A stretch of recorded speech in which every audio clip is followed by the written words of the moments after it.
Assalamualaikum warahmatullahi wabarakatuh. Apa kabar anak-anakku semua? Mudah-mudahan semua dalam keadaan sehat ya.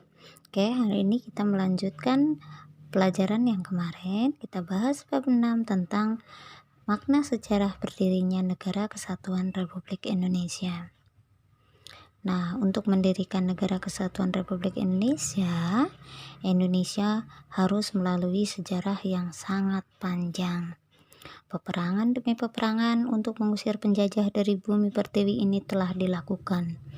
Tetapi pada saat itu, perjuangan para pahlawan masih bersifat kedaerahan, sehingga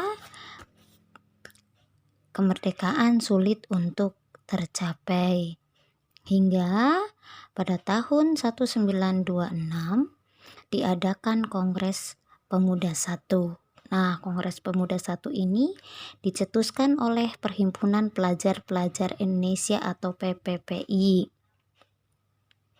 Kongres Pemuda I diadakan tanggal 30 April sampai 2 Mei 1926 di Jakarta.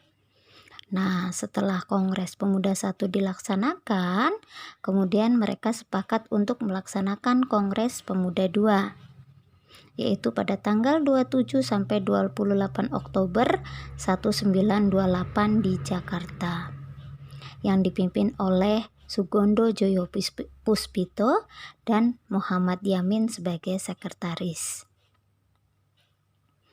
Nah, pada tanggal 28 Oktober dibacakan Ikrar Sumpah Pemuda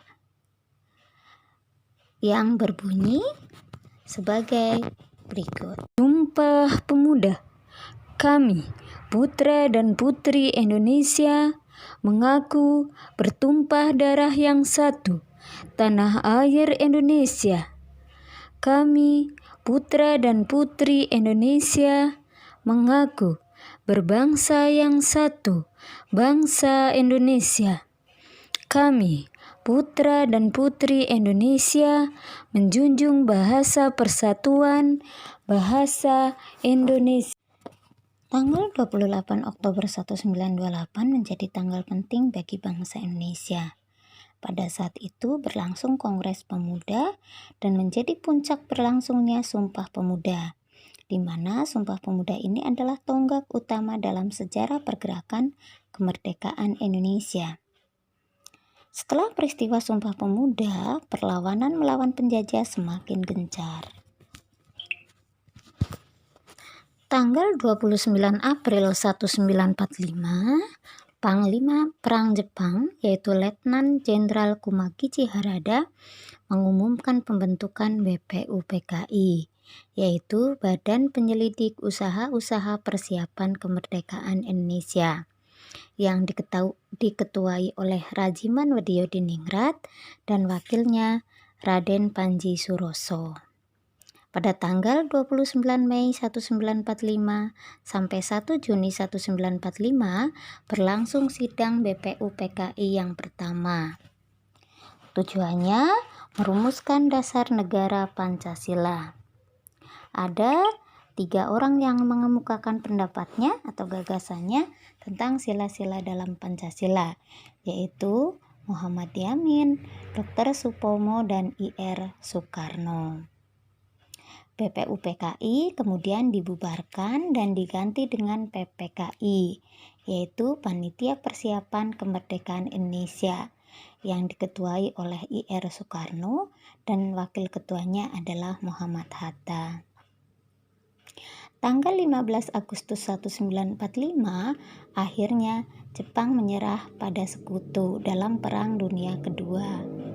Kesempatan ini dimanfaatkan oleh bangsa Indonesia untuk memproklamasikan kemerdekaan pada tanggal 17 Agustus 1945.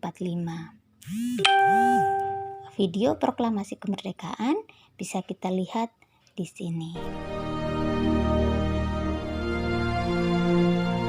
Proklamasi.